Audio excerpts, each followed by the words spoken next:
My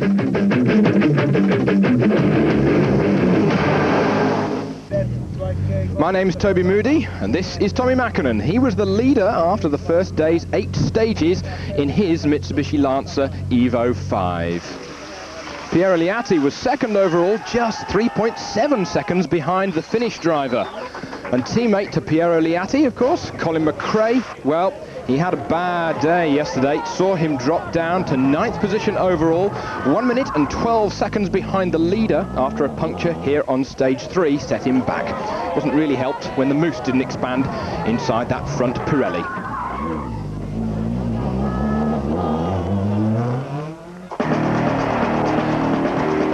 So, this was how they started today. Mäkinen, as you can see, nearly 4 seconds ahead of Liatti. Auriol 21 back, Sainz another 9 back. Leading F2 car was that of Francois Delacour in the 306 Peugeot.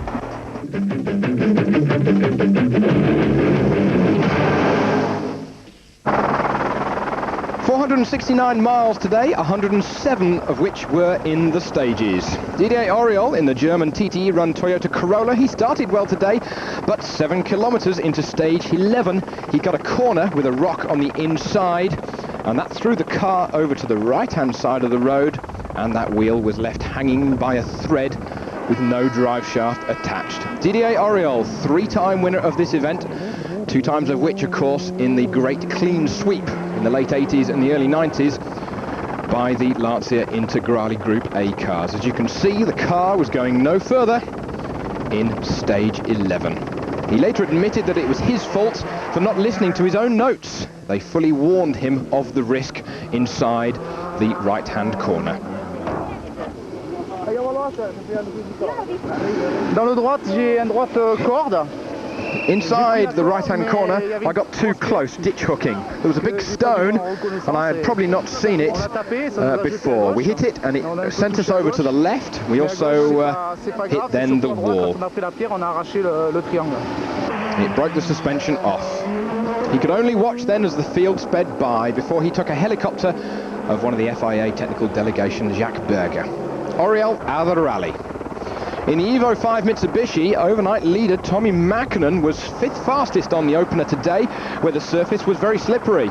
On the next, he was fastest by just 0.04 of a second, whilst on the last before the first service of the day, he bumped the front of the car, but without any serious consequences.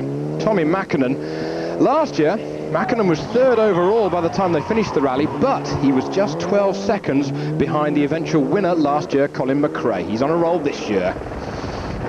Piero Liatti has been the faithful teammate to McRae, but as he starts next year in a Seat Cordoba 4x4 car, this could be the Italian's last realistic chance to win a rally whilst the Seat team gets developed. He's keen to go out with a win on his home event. He closed to within 0.7 of Mäkinen after stage 9, but lost out on the next 2, eventually dropping a little to be 1.9 back of the Finn. He later admitted that he nearly rolled it a few times as well. After being outside the top 10 after the first day, Burns and co-driver Robert Reid got things underway properly by being the fastest on the opener this morning, just 1.1 seconds faster than Liatti after nearly 11 kilometers. The Englishman was certainly putting yesterday's loss of confidence behind him. He was second on the next 2, bringing him up to 7th overall. Now this, of course, Richard Burns' first time competitively on the rally, even though he gravel noted for Mäkinen last year. Colin McRae was well down the order on stage 9 as he did a complete 360-degree spin and slightly damaged the rear left of the car. But he upped the ante throughout the next 2 stages to come up from 9th overall to 5th overall within those 3 stages.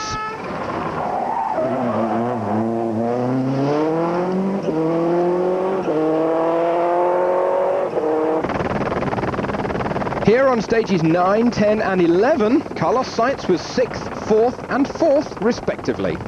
The TTE squad thought that the Corolla would be faster through these lanes today, but Sainz needs to preserve that 9-point championship lead, and he does not want to do anything silly.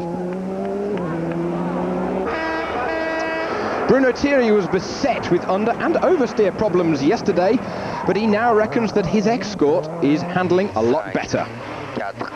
4, 3, 2, 1. Allez, épingle droite 40. Et gauche 30 plus bref, droite 25 moins bref. Gauche 35 plus. Et gauche 25 moins, droite 35. Gauche 30 bref, droite bref. Gauche 30 plus bref. Et gauche 30 bref, long droite 35 plus tard. Thierry after 11 up to 4th.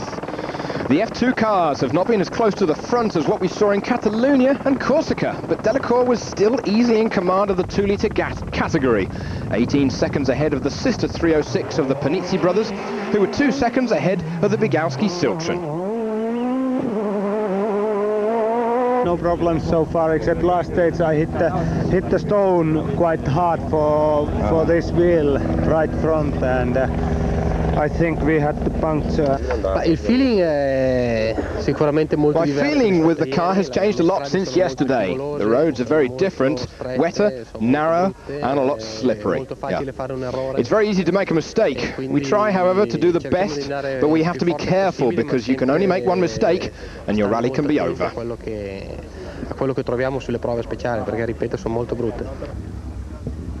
Overall, after stage 11, Colin McRae was now 5th overall.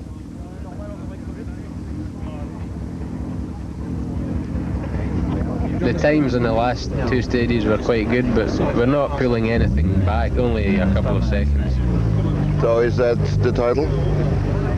It depends. There's a long way to the finish, so there's still a lot can happen. We can look at it more closely after the rally. Delacour, though, was hot on the Scots' heels in 6th position. F2 car, of course. We have to limit the damage this evening against all the WRC cars. It will be very difficult as they have an evident advantage. The roads are really not adapted to the F2 cars. We have a handicap in the hairpins. The ground is very slippery, so in these conditions it's difficult to limit the loss of time. Thierry, 4th overall, and keeping up with the world's press.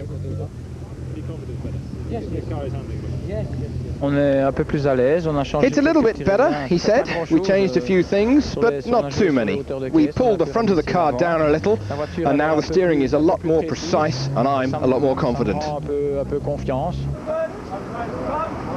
Happy that he is coming up through the field, Richard Burns is now 7th by the time he got to the lunch break service halt. The stages down here are a very different character from the ones on the first day, and everything has worked really well. I think the fact that we're running a little bit further back means the road's a little bit cleaner, where everybody's been braking and there's a lot of dust and stuff on the road, which makes it quite slippery in there. I've just been driving hard and concentrating hard, and the car's working really well. That extra power and the development transmission parts are working well for Mäkinen and of course Richard Burns. So then, after stage 11, we see that Tommy Mäkinen is leading at this point, but look how close it is. Just 2 seconds splitting he and Liatti after nearly 2 hours of rallying. Sainz, Thierry, McRae and then Delacour leading F2 class in his Peugeot 306 Maxi. Join us for stages 12 and 13 after the break.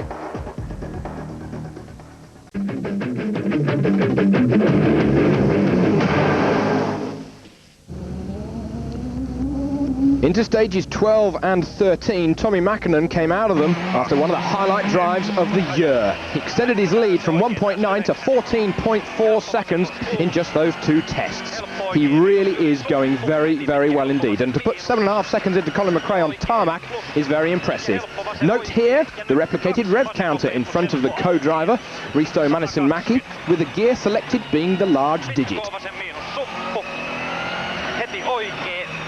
Jatkuu lyhyt koo oikein aukee. 130. Huomio, pirun pitkä oikein, nopea. 3. Pitkä vasen nopea plus kirraa, suppu. Heti pitkä oikein eri. Vasen nopea. 4. Pitkä oikein nopea. Ja vasen 15, tiukka serpo vasen. That's what makes them World Rally Champions, of course. Fantastic viewing stuff from Tommy Mäkinen. Pierre Liatti was just annoyed that he could not keep up with the Mitsubishi of Tommy Mäkinen. He was right on the edge as well. Per sinistra 5, tornante sinistro. E destra 5 e sinistra tornante destro. Per tornantone sinistro chiude, subito tornante destro apre. Per sinistra 5 taglia, 30, destra 5 su dosso, con 30 occhio taglia destra 4 più corta su dosso, 80, dosso subito a destra 3, lunga apre, per destra 5, 50, occhio dosso destra, tornantone sinistro scivola, apre su dosso. Championship leader and one of the favourites for this event, Carlos Sainz, was tailing off a little compared with the sheer pace of those getting further ahead of him on the leaderboard. He later admitted that the Mitsubishi really does seem to have the advantage here. The Spaniard was now in a pretty safe third overall, 40 seconds ahead of the fourth placed Colin McRae.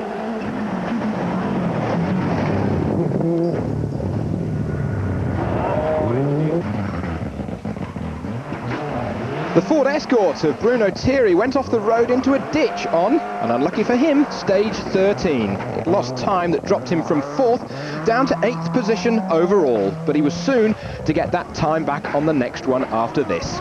Dalla Villa, by the way, did complete a 360-degree spin at the end of stage 9, only to gather his thoughts together and go for a real blinder on 11, posting a time 0.2 faster than McRae and Burns. Dalla Villa, he is still in the hunt. 70. Note that Colin McRae and Pierre Liatti are using an H-pattern box as opposed to a sequential shift like Mäkinen and of course the Toyotas. 6 left and 5 right minus and 4 left plus and 6 right and hairpin left.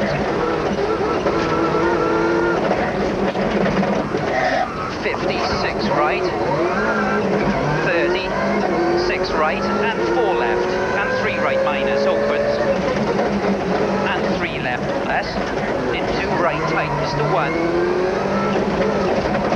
30 slow 3 left and 6 right and 6 left. Colin McRae now to 4th overall after the demise of Oriol's Toyota. Not bad for being 9th overnight.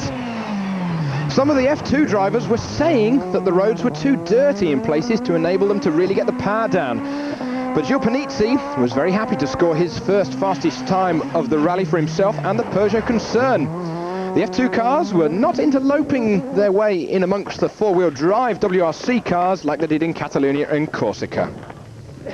Kankkunen made a dog's dinner of one of the last Ford Escorts to come out of the M Sport workshop. He went off the road 300 metres before the end of stage 14. Just in there. Oh, what a mess. Oh, but just, you know, it's quite good clean sometimes, but sometimes you have a little bit of the line and the rear just snapped over.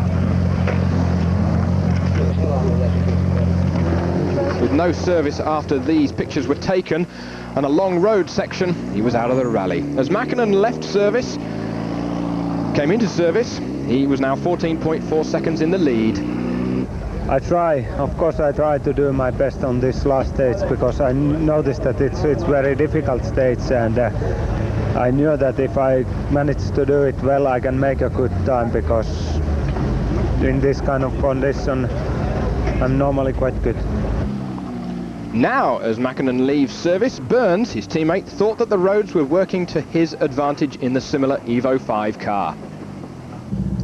Well, there's been a couple of crashes, obviously, with Kankkunen and Didier, but even without that, we set some fastest times and second fastest times, so I can't explain really. Just driving very confidently, and the roads may be a little bit cleaner because we're running very far down. We're running on after the, outside the top 10, so the roads are a little bit cleaner, but still I'm pushing quite hard, I think. I was surprised by a wet patch on the road. It was noticed by the Zero car, but I didn't take any notice. I locked the brakes and the car just went like a luge into the hairpin. I went a little bit too deep. Okay, it was not so important, but of course the engine stalled, and you know how difficult it is to restart a hot engine. So after 5 stages today, there you have it. Mäkinen extending his lead to 14.4 over Liatti. Sainz in 3rd. Colin McRae up to 4th from 9th overnight. Burns in 5th, and now Gilles Panizzi, the leading F2 car, in 6th position, but over 2 minutes back of Tommi Mäkinen. Join us for part 3 in a second.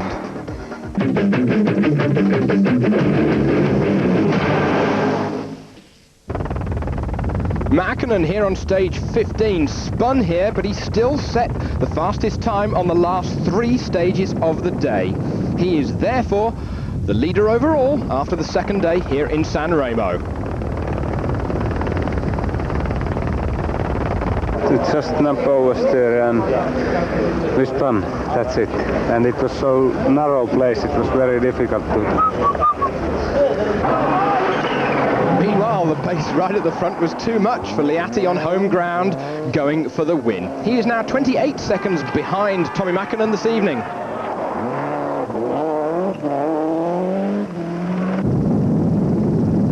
Colin McRae is now 3rd after a tremendous fight back today when he reverted to those tyres he used yesterday that weren't so good in those warmer conditions.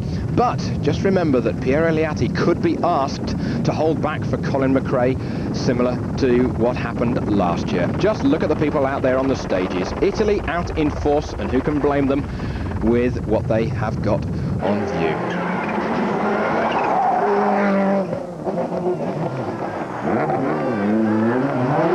We changed to a new compound of tyre, a development tyre that we had, and it started to work very well on the slippy tarmac.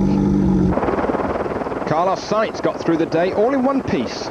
It is really all the Spaniard can ask for compared to the pace of the others. 4th overnight, 10 seconds behind McRae. Richard Burns is 5th, and Delacour's Peugeot stopped on stage 15. The Frenchman was unable to restart it, and so handed the lead at the time of F2 to the Panizzi brothers. At least it was being kept at the time in-house. Thierry is therefore 6th overnight.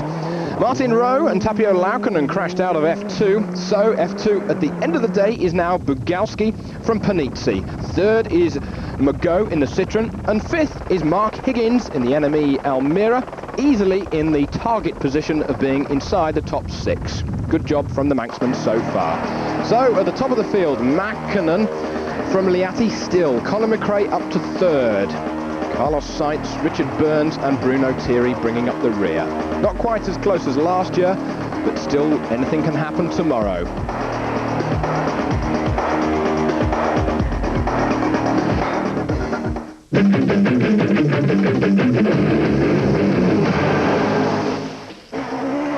This is the last rally for the Works Peugeot squad with their venerable 306 before going over to the new 206 on the Monte Carlo next January. The drivers are going to be next year Francois Delacour, Gilles Panizzi and the Finnish gravel specialist Marcus Gronholm with the car in regular Esso colours.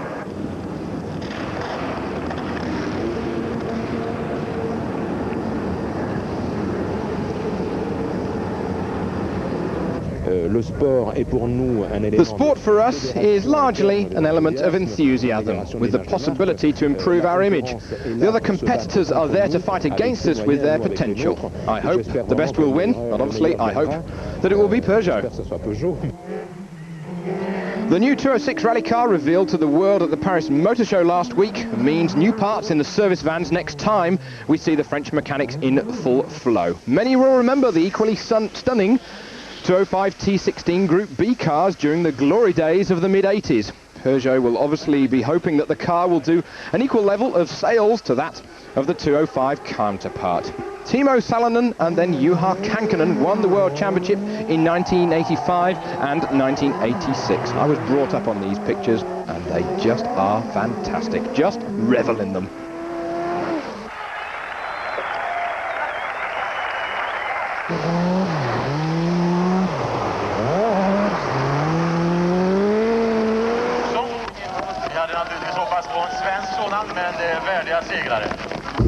Peugeot always, when they come, I mean they come with a good car, and it will be interesting to see how the rear front wheel drive is good. So if the four wheel drive World Rally car is close as good as this one, then it will be fine. Well, if cars would win rallies on looks, they'd just better give the trophy to Peugeot right now. At this time, with the idea of our mid-engine car, we immediately had an advantage over our competitors back in the 80s. Talking about Audi and Lancia, the actual rules gave a better chance for everybody. So it's the concept of the car with the electronics on board which will make the difference. And it's these points which we are working on very hard at the moment. Et c'est exactement sur ce point-là qu'on est en train de travailler très fortement à Peugeot Sport dans le développement de la 206 WRC pour l'année prochaine.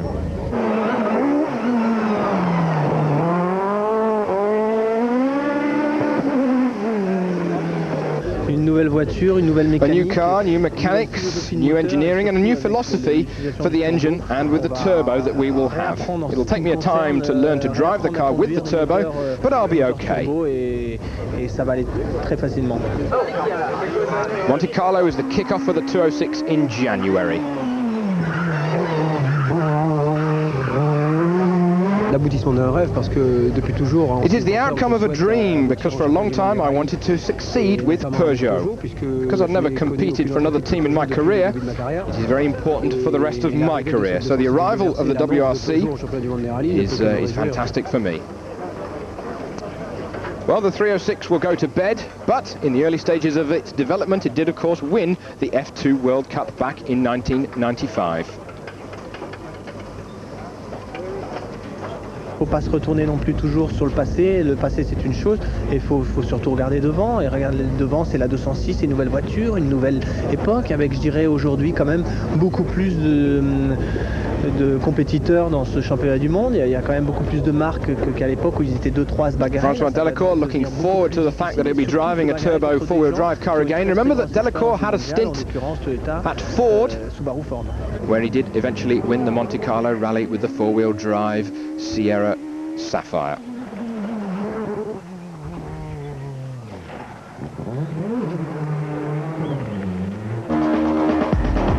So then, one more day to go in Italy, and as they say around here, ci vediamo domani. I will see you tomorrow. Ciao from myself, Toby Moody. Join us on Wednesday evening for day 3 of the San Remo Rally. Meanwhile, goodbye. Ciao.